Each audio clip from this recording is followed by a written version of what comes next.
Hi, folks. Welcome to the Ozarks First Digital Desk. I'm Parker Padgett, and this is Tony Nguyen. And today we are introducing kind of a new segment that Ozarks First is going to be doing. It may be me, maybe both of us, maybe somebody else.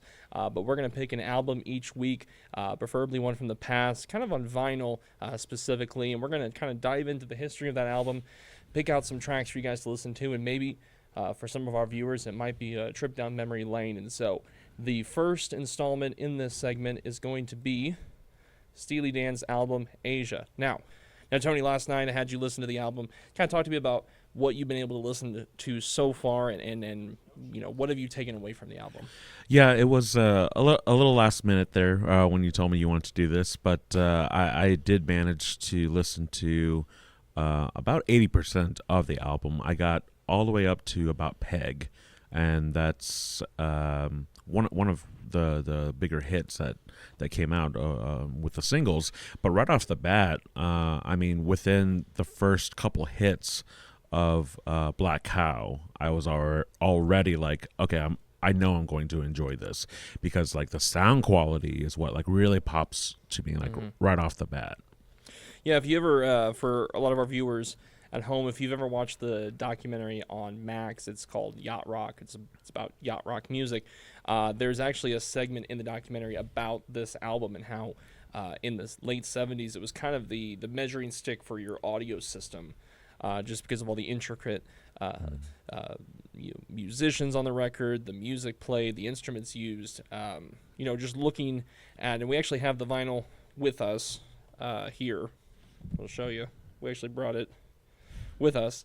It has the liner notes, and one thing I was telling Tony is that this album is, to me, unique because it's kind of the quintessential session band. And for a lot of people that don't understand music, session band is pretty much musicians that work inside recording studios. They're not the band itself. And so if you look at specifically just drums on this album, only one drummer is featured on more than one song. They used a litany of drummers, guitar players, etc., and you can really feel that in the music. It has a different shape each time. Yeah, I agree, especially with the title track Asia. Like Steve Gadd, I believe, did the drumming solo there, and I remember thinking like, whoa, there's a saxophone solo, but here's the drummer soloing at the same time, and it's like chaotic, but it's fun.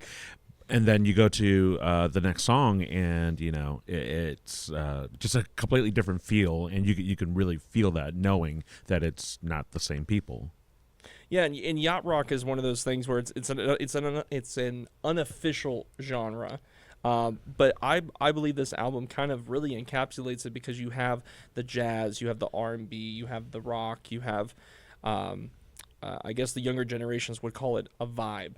Do you feel that when you listen to some of these songs? Definitely. If not yacht, then definitely just driving out in the country, just hanging out, like really taking your time and taking everything in, like the environment. It is definitely a soundtrack to that type of vibe. And this album came out in 1977, and for a lot of our viewers that may have been around at the time or weren't around at the time, that was a year that Hotel California came out.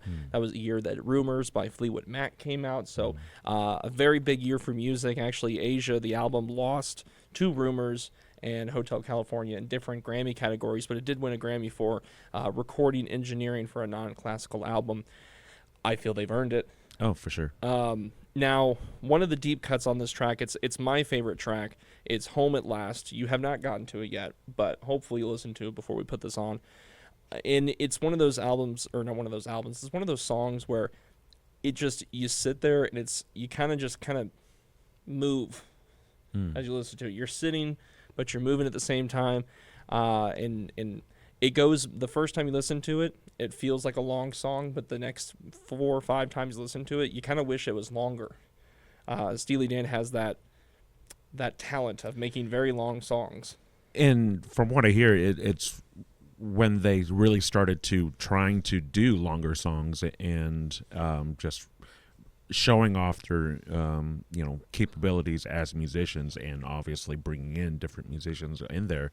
I definitely feel like yeah, each song is, if you just look at the length, you're like, oh wow, this is an 8-minute song, but it doesn't feel that way at all. No. The album is 7 songs, a total of 40 minutes runtime, so you're looking at about 5 to 6 minutes per song. Tony, any final thoughts? I'm looking forward to the later half of the albums, as I know those are typically the hits, but I enjoyed thoroughly the first few. So yeah, looking forward to it for sure.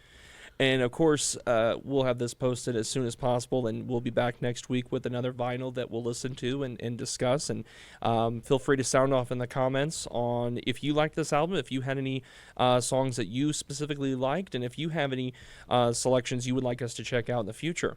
So, reporting from the Ozarks First Digital Desk, I'm Parker Padgett. I'm Tony Nguyen.